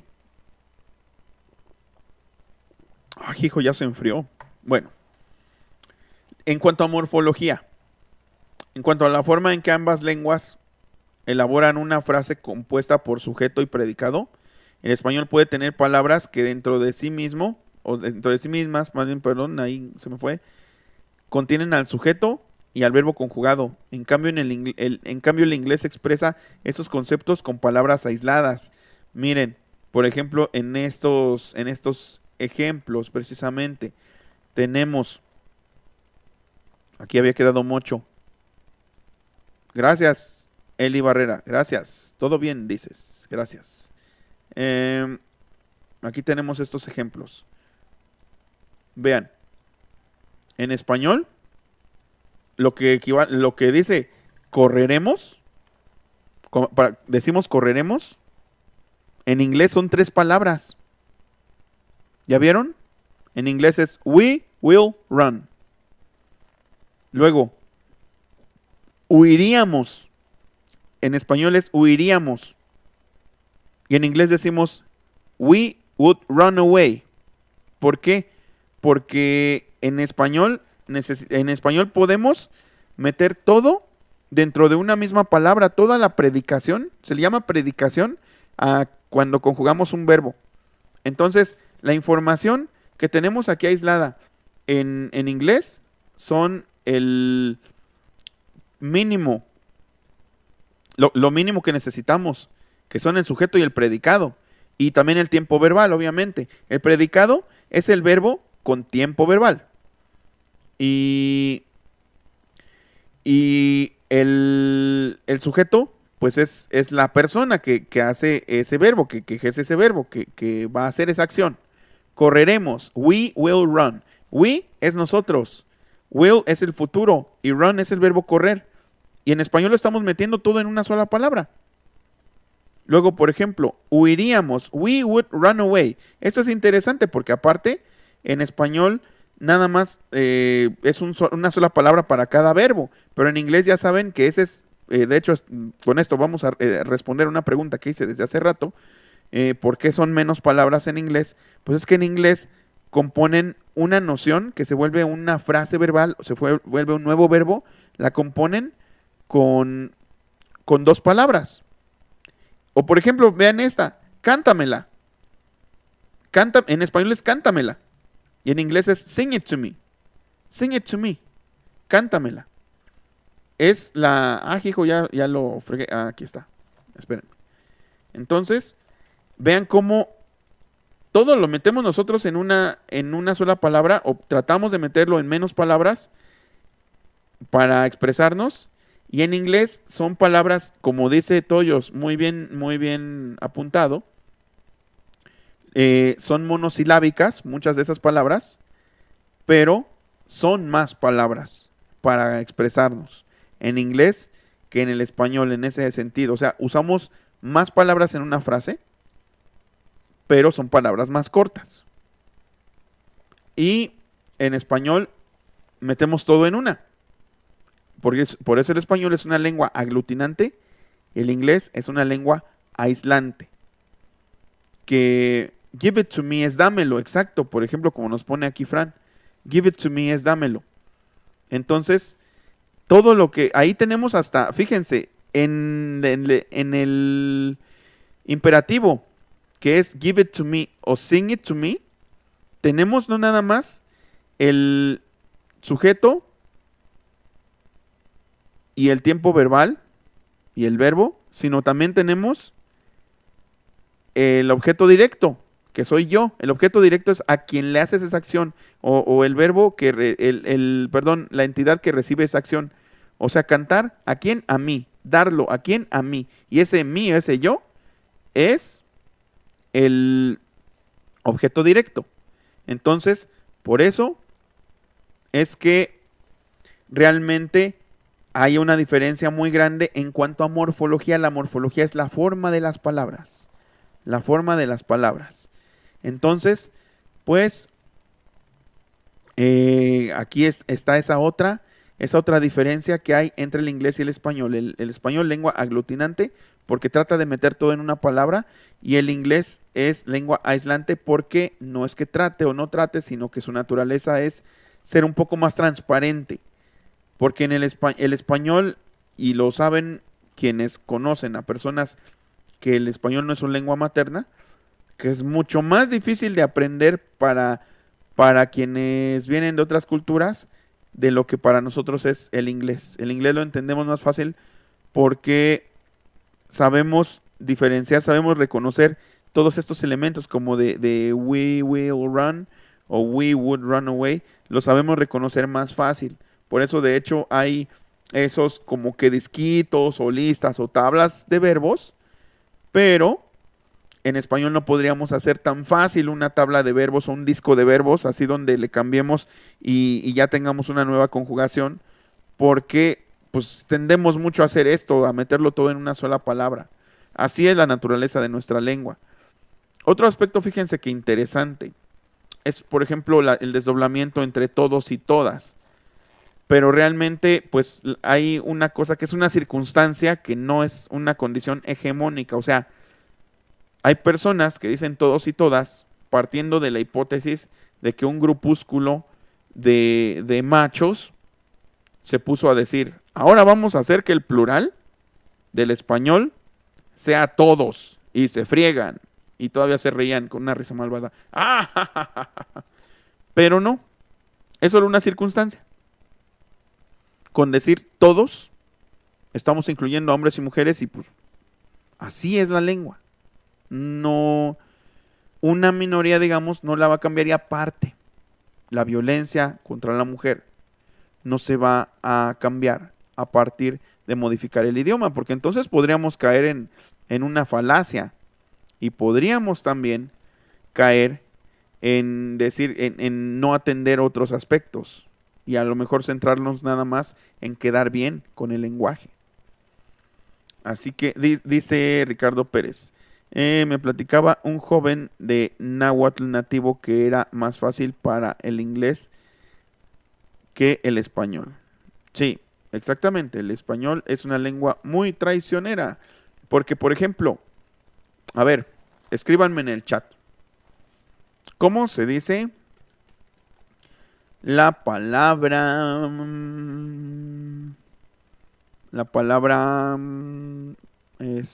lindo? La palabra lindo en inglés. ¿Cómo se dice la palabra, el adjetivo lindo? Escríbanme y yo los espero. Lindo.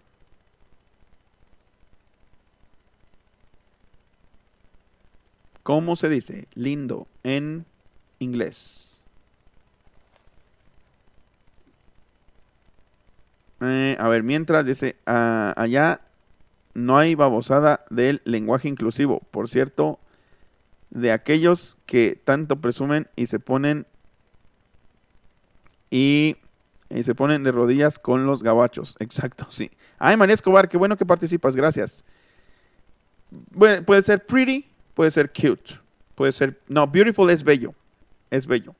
Tache a mí, el único que tengo de alumno en la vida real, el único que tengo de alumno en aula, me dio la respuesta equivocada. Ay, me estás quemando, monerazo.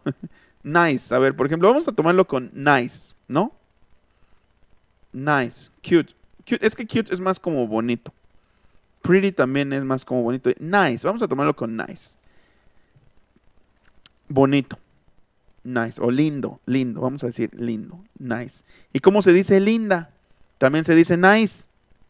¿Y cómo se dice lindas? También se dice nice. ¿Y cómo se dice lindos? También se dice nice. O cute. El punto es que nosotros tenemos bonito, bonita, bonitos, bonitas. Lindo, linda, lindos, lindas. Tenemos 4 caminos hay en mi vida, como la canción. Tenemos 4 caminos por los que podemos irnos o tenemos que agarrar según la naturaleza de sí doy clases en línea. Sí doy clases en línea. De hecho, me están saliendo más redituables porque no gasto en pasajes. Sí, vale, ahora ya me está quemando el monero. Mañana le tocan las orejas de burro y al rincón, al rincón de los sabores. Entonces, nosotros tenemos 4 derroteros por los que tenemos que ir según la naturaleza del sustantivo. El sustantivo es el nombre de cualquier cosa. El nombre de algo que fuera, por ejemplo, abstracto, como el amor, o como el triunfo, o como el odio, pero también de algo concreto, como taza, por ejemplo. Entonces, esos son los sustantivos. Y eso se llama concordancia. Concordancia de género y de número. Es decir, bonita, por ejemplo, taza, bonita. Tazas bonitas, concordancia de número. Reloj, bonito. Relojes bonitos, concordancia de género. ¿Por qué? Porque el reloj se le considera en español masculino, entonces decimos reloj bonito, taza bonita. Tazas bonitas, relojes bonitos.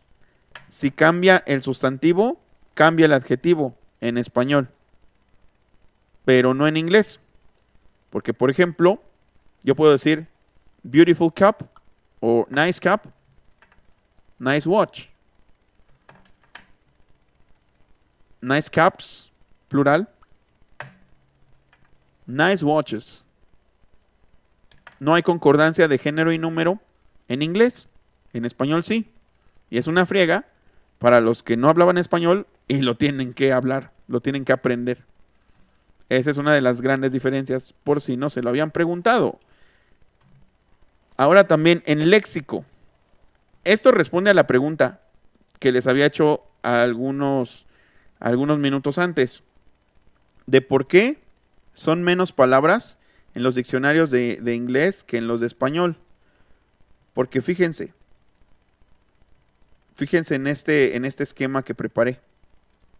Tenemos un verbo base. Bueno, y aquí viene la explicación que también la escribí. Dice, en inglés se da un fenómeno que no existe en el español, la generación de nuevas frases verbales a partir de un verbo base y distintas nociones de espacialidad. Es decir, en español nosotros tenemos un verbo para cada una de estas combinaciones. Por ejemplo, go in, entrar. Go out, salir. Go forward, avanzar. Go back, retroceder. Go up, subir. Go down, bajar. Pero, a su vez,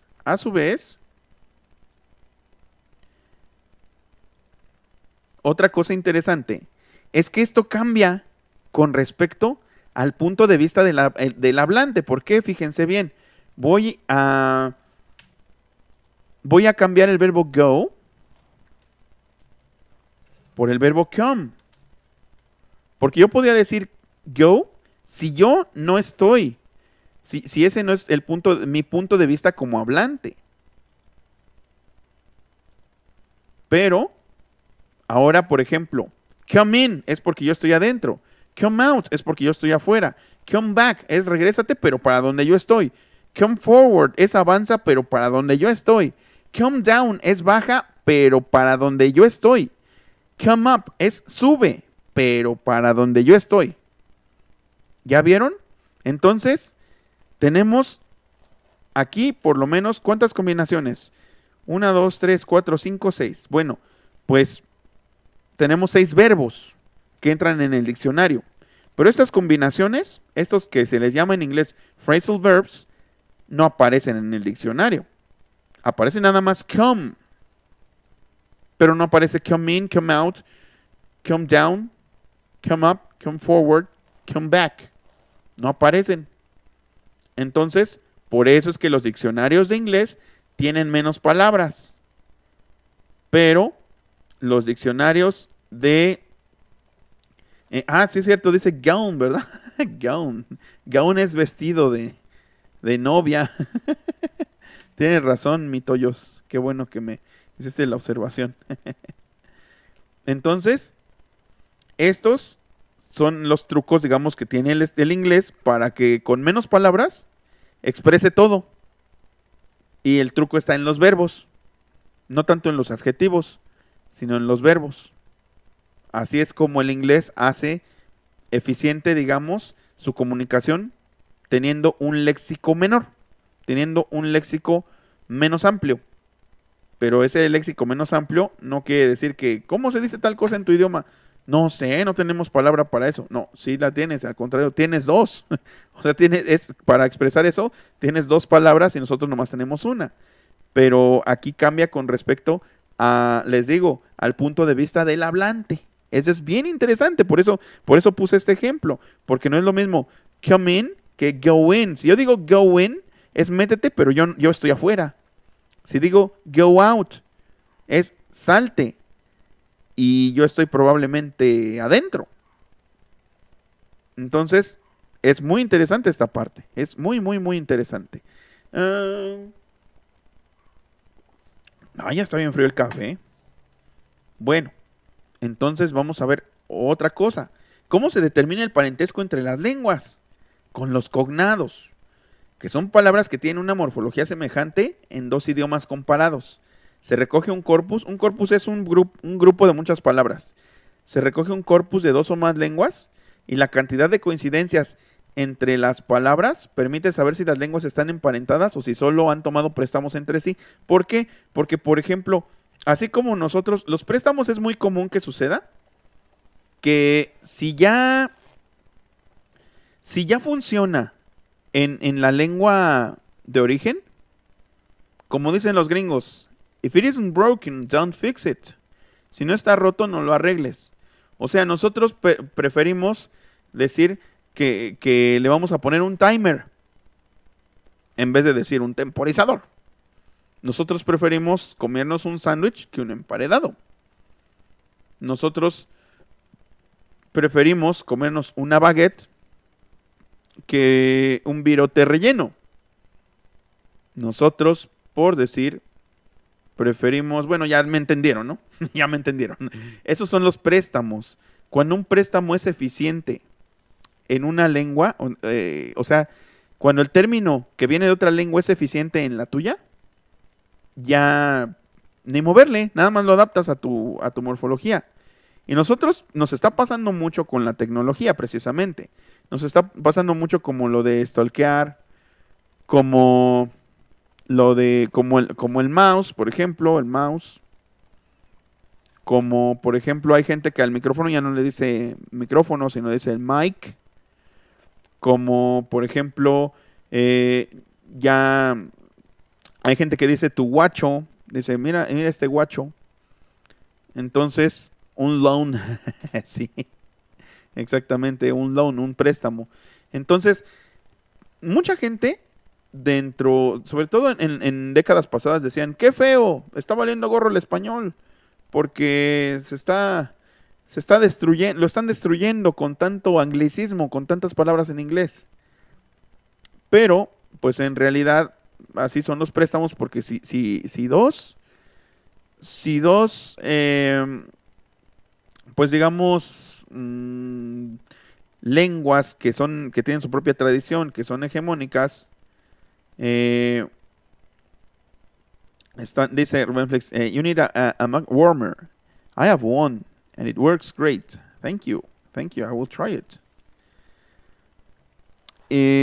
Entonces, si dos lenguas están en contacto, en cierta,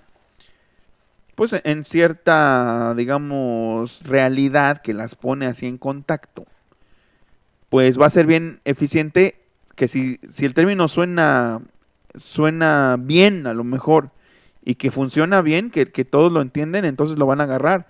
Y por ejemplo en inglés hay gente que está diciendo I want to have a mano with you, my friend, because you are my compadre. Entonces, podrá haber palabra para compadre en inglés, pero a ellos les suena mejor la que tenemos nosotros. Y entonces pues la agarran, no la traducen, la agarran y ya sabes lo que significa compadre, ¿no? Por un drink, o por ejemplo yo he escuchado igualmente a algunas personas más whitexicans. Los whitexicans tienden mucho, eso sí, a agarrar palabras en inglés para muchas cosas. Por ejemplo, ya no dicen una cita, dicen un date. Es que tuve un date con una chava Y pues esos son los préstamos. Hay estratos o sectores de la sociedad que tienden más a los préstamos que otras. Por ejemplo, para el lenguaje técnico, pues es muy dado también que se utilicen los préstamos, como por ejemplo les digo, el mouse o tu display al monitor, mucha gente ya no le dice monitor, ya le dicen display. Mucha gente tampoco le dice, por ejemplo, a la tarjeta de video, que es la que está permitiendo que podamos utilizar este programa que es el OBS para que yo me pueda comunicar con ustedes. Y le llaman GPU. Ha de ser tu GPU la que está fallando. ¿Por qué GPU? Porque es Graphics Processing Unit. Entonces ya directamente dicen la GPU. O por ejemplo, al gabinete, que en realidad el gabinete, es una caja. Bueno, es que yo quiero ser muy específico porque a mí me gusta armar computadoras. Pero pues hay gente que le dice el CPU. ¿Y de dónde viene lo de CPU? Pues viene del nombre del procesador. Digamos, son las siglas del procesador. CPU es Central Processing Unit. Entonces, por eso es que pues la gente por convención dice, ay, tu CPU. Y así funciona. Por eso dicen, if it isn't broken, don't fix it. Si no está roto, no lo arregles. O sea, así funcionan los préstamos. Pero fíjense que aquí, por ejemplo, es curioso ver cómo las lenguas que se hablan en España las comparamos y vemos más o menos los cognados. Que también hay cognados. Ah, amigo, who are amigo. Ajá, también, por ejemplo, sí, exacto, Eli, buena observación. Es que ejemplos hay un montón. Sí, no lo usan, no reconocen esa figura, pero sí para un amigo muy querido se utilizan la palabra compadre. Miren, por ejemplo, aquí en gallego, hola, también en catalán, vos días, bon día, bon serans, bona tarde, pero fíjense cómo cambia todo en el vasco. En vasco todo cambia. ¿Por qué? Porque la lengua vasca no tiene parientes vivos. El vasco se quedó solito en el mundo. Igual saben como cuál, como la lengua purépecha. Ninguna lengua se parece al purépecha. Está solita en el mundo. Y después, por cierto, también aparte de un programa sobre fonética, también podemos tener un programa sobre purépecha. Ustedes me dicen si les gustaría. Y bueno, entonces, dice Coffee Fan, si está bien escrito, lo estoy viendo y está muy bien. Yo le entiendo más o menos al inglés. Bien, pues entonces así es como se determinan los parentescos entre las lenguas. ¿Por qué? Porque después ya se hacen este tipo de esquemas, que este es un esquema bien interesante, que es el de las familias, el de una lengua que obviamente no existió como tal, sino que es teóricamente es el gran árbol de donde vienen las lenguas que nosotros hablamos. Y es el proto-indoeuropeo. ¿Qué quiere decir proto-indoeuropeo? Que está abarcando todo lo que vemos o parte de lo que vemos en este mapita de aquí.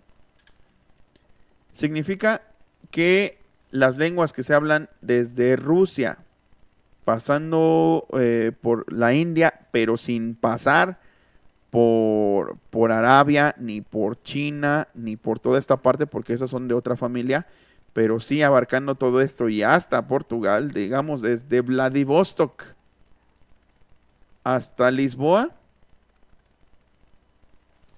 Bueno, y también Reykjavik, en Islandia, está abarcando toda esa, es una gran familia lingüística que tiene subfamilias y que las vamos a ver a continuación. Fíjense bien, por ejemplo, aquí qué interesante. En las lenguas índicas, el urdu, el hindi, el punjabi, el bengalí, todas, y dice el singalés y otras lenguas de la familia del sánscrito. Son de las tantas que se hablan en la India. Muchísimas, porque como ya habíamos reparado un poco en eso, acuérdense que, y quitamos rápido esto para irnos a lo otro, porque me gusta mucho ilustrarles bien en este sentido. Hacemos más grandecito. Acuérdense que es como en esas clases donde había un globo terráqueo y rápido sacaría yo el globo terráqueo. Bueno, pues aquí lo tengo, el globo terráqueo. Entonces, pues en la India hay un montón de regiones, muchas regiones. Y esas regiones, pues tienen cada una su propia lengua. Hay lugares donde incluso no se conocen aunque estén cerca, porque por ejemplo todos viven en una meseta y no se conocen con la gente del valle de abajo hasta que ya luego hacen carreteras. Y pues ya entonces resulta que sí, que sí tenían un cierto parentesco las lenguas, pero no son la misma, no se entendía la gente entre sí. Y bueno, volviendo entonces a lo otro, volviendo entonces a la presentación de PowerPoint, vamos a ver que es que dicen que las lenguas romances, ¿dónde quedan? Vamos por regiones, porque por ejemplo, hijo, ajá, ya se andaba alocando esto. Es que tengo que ponerle control. Bueno, aquí están las indoiraníes y ya de hecho son de la misma rama, o sea, las lenguas que se hablan en Irán, que era como el antiguo persa, por ejemplo, está emparentado, pero es como que primo de las lenguas que se hablan en la India. Y aquí vamos a ver muchas que ya murieron, por ejemplo, la lengua hitita, los hititas, que eran pues tribus que se les consideraba bárbaras y que estaban por más o menos por el norte de lo que ahora es Grecia. Ya no existe esa lengua. El armenio sí existe, que son estas provienen directo así de la misma rama, son lenguas primigenias, digamos. Pero por ejemplo, miren aquí de las lenguas de la rama de las helénicas, de la rama helénica, pues están los dialectos del griego clásico, es decir, las variantes que había del griego clásico según la región, porque recuerden que el griego no nada más se hablaba propiamente en lo que ahora es Grecia, sino pues también se hablaba en lo que ahora es Italia, pero también se hablaba en lo que ahora es Turquía. De hecho, no sé si han ustedes oído, obviamente si saben, la guerra de Troya, pero la guerra de Troya o Troya como tal no estaba en lo que ahora es Grecia, estaba en Turquía. Y por ejemplo, aquí pues eso da paso al griego moderno. Después el albanés también, el albanés, que también se sigue hablando en ese país raro, que todavía sigue siendo socialista, Albania, y que está peleado con medio mundo, que no es parte de la Unión Europea. Aquí, por ejemplo, el osco y el umbrío, lenguas que ya se perdieron. La rama de las itálicas, que esas finalmente vienen a ser las lenguas romances, todas las que vienen del latín. El latín ya se perdió, pero continúan el portugués, el catalán, el provenzal ya se perdió también, pero el francés sí sigue vivo. Obviamente el italiano, el reto-románico ya se perdió también, y el rumano también sigue vivo, que para sorpresa de algunos, no sé si todos lo habrán captado, o digo, si más bien alguna vez habrán oído hablar el rumano, pues es que Rumania, si vemos, el rumano se parece mucho al italiano, pero tiene muchas similitudes también, muchas raíces de las lenguas eslavas, que ahorita las vamos a ver, porque vean, está rodeado por Moldavia, por Ucrania, por Bulgaria, por Serbia, por Hungría. Entonces, en todos estos lugares se hablan lenguas que son de otra rama, pero el rumano, por ejemplo, para decir en rumano, hasta luego es la revedere, para decir no es nu, para decir sí es da, y nu y da son el sí y el no del ruso, del ucraniano, del kazajo, de muchas otras lenguas que son las lenguas eslavas. Y aparte, por ejemplo, para decir gracias a él es mulțumesc. Es lo poquito que he aprendido de rumano. Entonces, volvemos al arbolito de las lenguas. Y sí, el rumano también es lengua romance. Exactamente, aquí está. Aquí está. Dice, saludos y una bonita madrugada. Felicidades, muy buena transmisión. Gracias por transmitirnos tus conocimientos muy educativos. Gracias a ti, mi querido Coffee Fan. Luego, por ejemplo, tenemos, aquí no sale, por ejemplo, el vasco, porque les dije que no tiene familia. No tiene familia, entonces sería un solo arbolito, el vasco. Luego, por ejemplo, de las lenguas étnicas, el galés y el bretón, que ya no existen tampoco, pero eran las lenguas que se hablaban ahí en la península, perdón, en las Islas Británicas, junto con el gaélico escocés y el gaélico irlandés, que ya se perdieron también. Después, por ejemplo, el gótico, que hablaban los godos, que eran las lenguas germánicas, es una lengua germánica del este.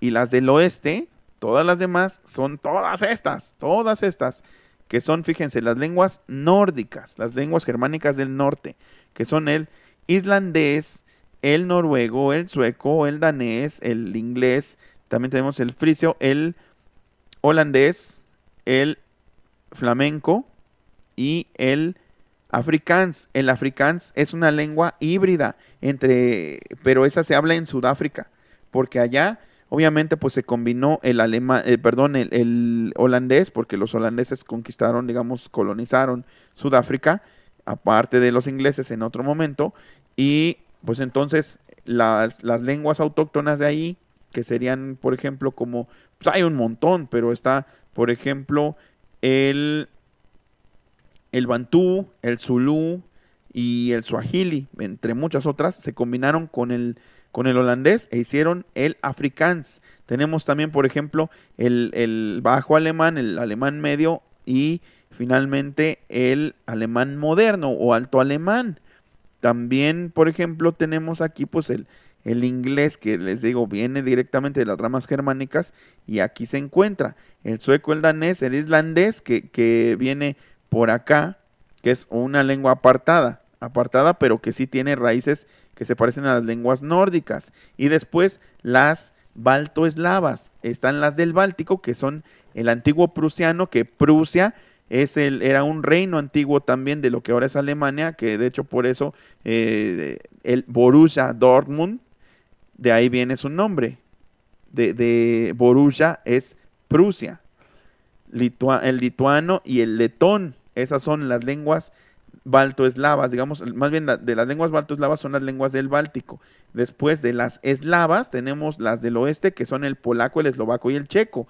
Y de las del sur tenemos el esloveno, el croata, el macedonio, el búlgaro y el antiguo eslavónico de la iglesia, que ya no se usa también, que era el de la iglesia ortodoxa, pero ya no se usa. También tenemos ya en las del este el ucraniano y el ruso. Entonces, ustedes han oído el término balcanización, por cierto. Eso tiene que ver mucho con estas lenguas, con las del sur.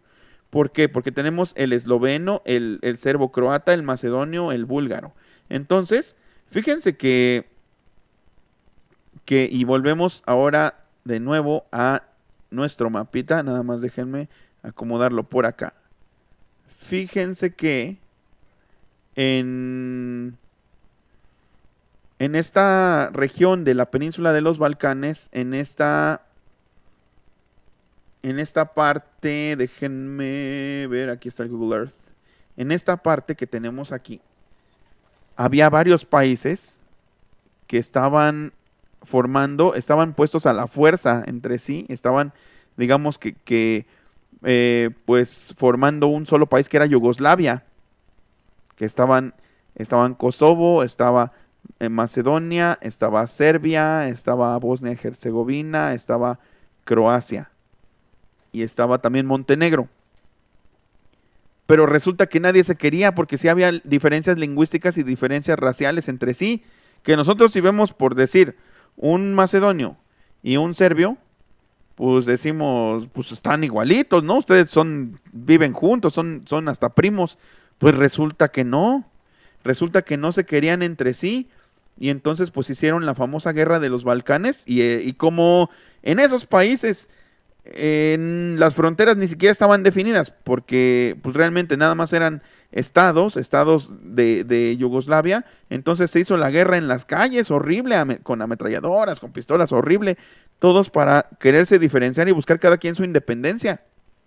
Esa fue la famosa guerra de los Balcanes, y por eso se habla de balcanización. Cuando dicen algo se va a balcanizar, quiere decir que era como Yugoslavia, pero que por problemas internos se va a convertir en varios países o en varias regiones o en varias escisiones, bueno, en varias partes, digamos, porque ese término de balcanización no nada más aplica a lo geográfico, sino también pues a lo mejor incluso a las facciones políticas.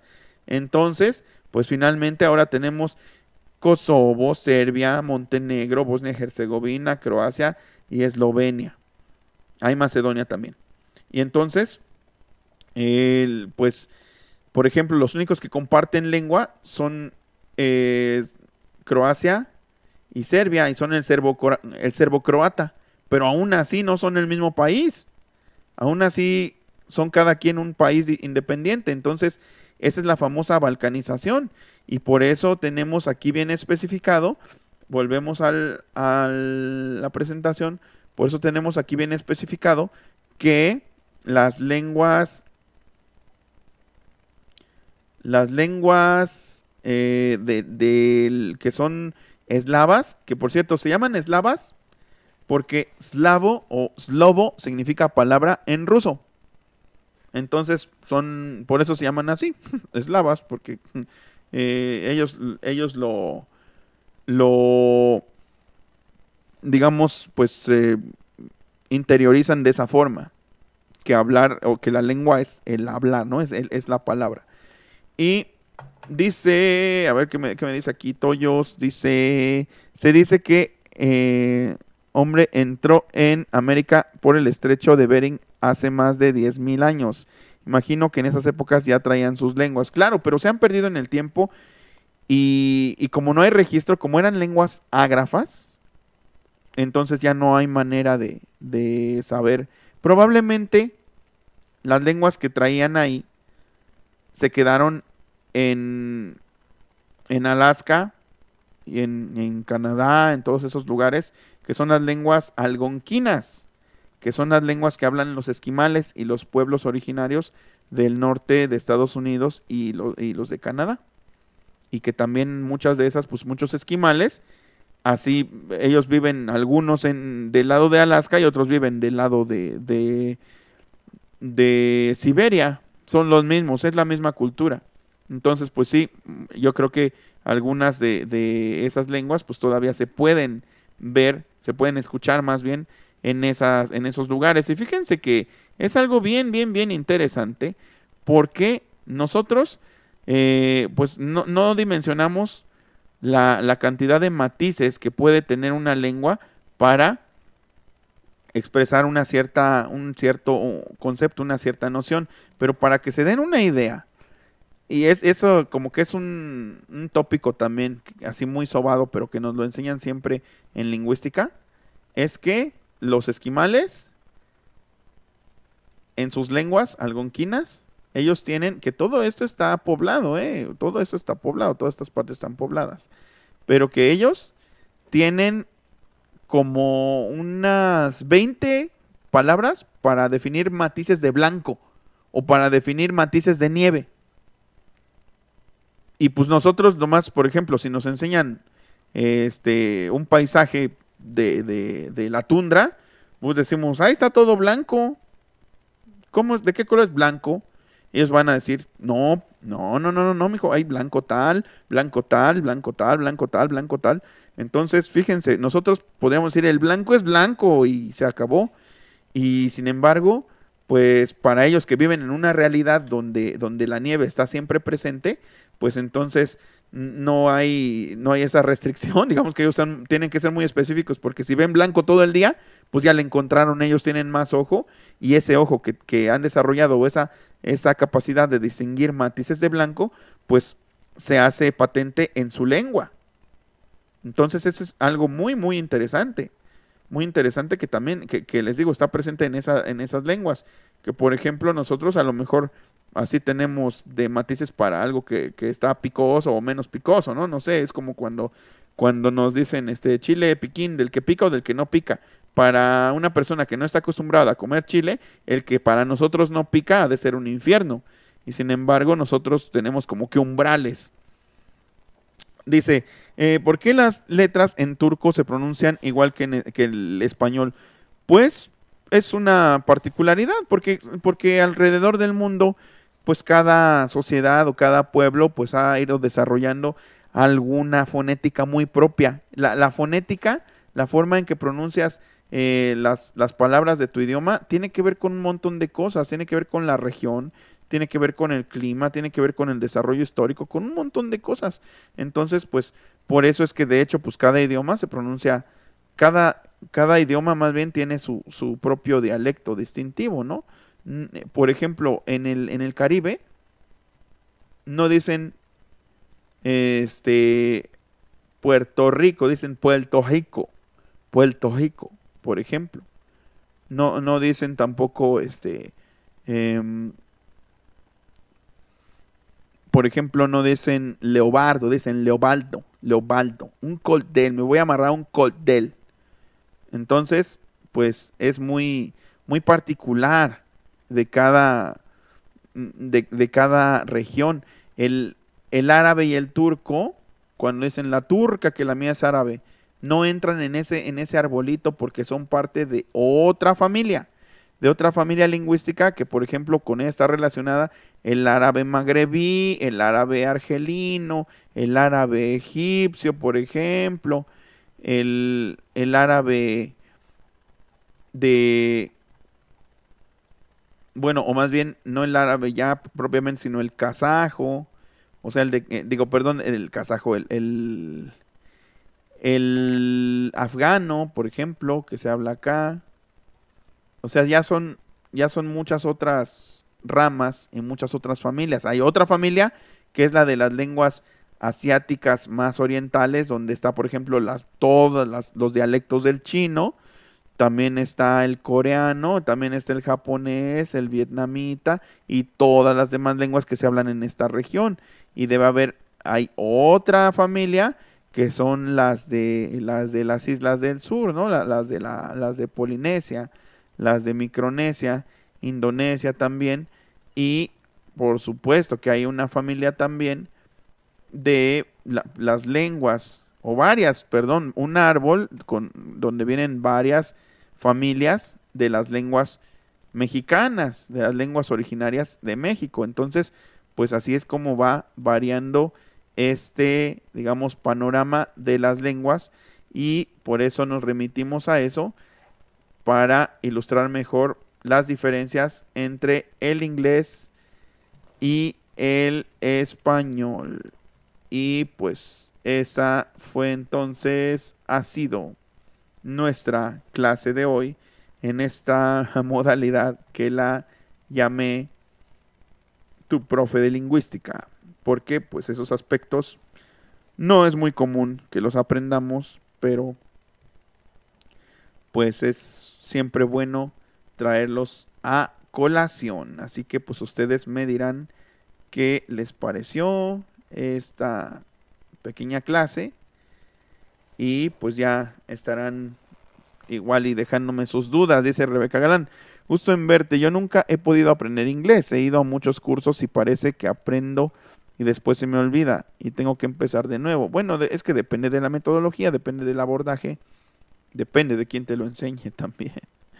Dice Pablo Córdoba, en la oración, los hombres que cruzaron el estrecho de Bering es un ejemplo del machismo del español, porque es obvio que también venían mujeres. Pues es que el español no es machista, eso es una circunstancia. No podemos decir que hay una lengua más machista que otra. No, esas son percepciones que hacemos a la luz de los tiempos, pero en realidad un grupo minoritario no puede determinar que una lengua fue prediseñada de una forma más neutral o más incluyente que otra. Entonces, por eso es que no podemos decir eso. es una convención y eso se le llama sinécdoque. Sinécdoque es una figura retórica, es un recurso que incluso está en la poesía, que es tomar una parte por el todo. Ya sabemos que obviamente la humanidad está conformada por hombres y mujeres, pero el decir los hombres, pues es como cuando decimos, cuando el niño va creciendo, y obviamente, pues en esto nos referimos no solo a un niño, sino a los niños y también a las niñas, ¿no? Pero dicen, cuando el niño va creciendo, entonces esto se llama sinécdoque. No hay realmente los elementos fehacientes. Eso es solo una presuposición, pero si nos vamos al análisis lingüístico, no hay realmente los elementos para determinar que una lengua sea más machista que otra, porque el machismo se ha practicado en todas las culturas y por hablantes de todas las lenguas, y no, entonces como si el inglés es neutro, si el inglés es neutro, no vamos a decir que por lo tanto es una lengua más incluyente, porque ¿qué tal si no era su intención ser incluyentes, sino que así fue desarrollándose la lengua? Entonces, por eso, pues tenemos que ir más a fondo en nuestros análisis y no hacer, digamos, ese tipo de afirmaciones porque no, no hay los elementos como para que eso se convierta en pues una ley, digamos. Dice, aunque aprendes gramaticalmente un idioma, si no lo practicas se te olvida. Pues sí, por supuesto. Y por ejemplo, eh, les digo, en los años tempranos de la existencia, se le llama no aprendizaje, sino se le llama adquisición. Porque no necesitamos ponernos en un aula, solo necesitamos estar escuchando y repitiendo. Y ya cuando ya no tenemos las sinapsis adecuadas para el aprendizaje de un idioma, para la adquisición, perdón, de un idioma, entonces ya es cuando entra la metodología, entran otros factores que vamos a utilizar para aprender, pero ya no para adquirir, porque ya se nos pasó el tiempo de adquirir. Creí que solo yo tenía problemas para aprender inglés, solo recuerdo que el español era mi clase favorita y me ponían 10 a la hora de conjugar verbos y las terminaciones, y creo que ese es el motivo. Bueno, pues como les decía, uno se va habituando, uno va pues ya sacando sus propias conclusiones y sus propias formas de aprender cada idioma. Bien, pues muchas gracias entonces, muchas gracias, me gané un punto por la clase, tal vez, dice Ángel Padilla. Dice que interesante información, saludos desde California, dice Patricia Arellano. Dice, me encanta su canal, gracias a Vicente Serrano, lo conocí, ahora soy una asidua de sus videos, lo escucho cuando puedo. Saludos desde California. Ah, por cierto, muchas gracias Patricia Arellano, y sí, pues al rato, no mañana, sino al rato, estaré con Vicente Serrano en la noche, ahí en Sin Censura, ya lo saben. Y por cierto, no le digan a Vicente, pero lo voy a ir a venadear para que nos conozcamos en persona y salgamos juntos en Sin Censura el martes en la mañana. No le vayan a decir, es sorpresa, porque aparte le voy a llevar un regalillo. Y pues creo que me ha servido mucho su apoyo. Entonces, itinerario para esta semana más o menos: a las 7 en Sin Censura, a las 10 con Ramiro Padilla para nuestros lunes literarios, que tenemos el libro de Aura. El martes en la noche voy a entrevista con Pepe Fuentes, con mi querido amigo Pepe Fuentes de su canal de Buena Fuentes, donde se ha entrevistado a grandes figurones.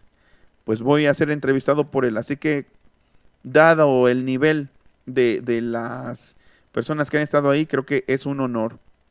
Es un honor estar ahí, entonces estaré el martes. El miércoles me voy a jugar fútbol, así que voy a subir nada más programas grabados de mis mesas en los datos duros con Ricardo Sevilla.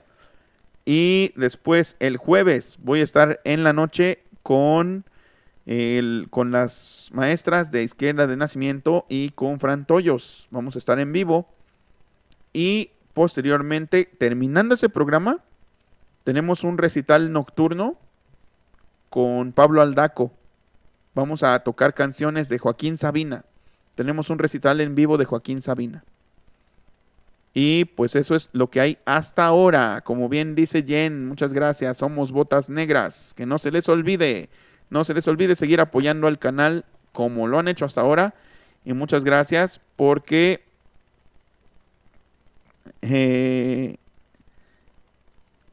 pues está cortito el de Aura. Está cortito el de Aura.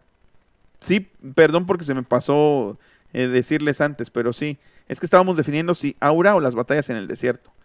Pero pues Aura está cortito. Entonces, pues, ese se lo avienta uno en 2 horas realmente. Y también les voy a mandar el audiolibro. Ahorita hago el audiolibro y lo mando ahí en el grupo de Telegram. Entonces, pues, muchas gracias nuevamente a todos los que estuvieron por aquí. Gracias porque tuvieron dudas también y porque se pudieron responder y porque participaron en esta aula virtual. Espero que se repita, dice Aida. Pues sí, yo creo que sí se va a repetir en algunas ocasiones esta modalidad de tu profe de lingüística.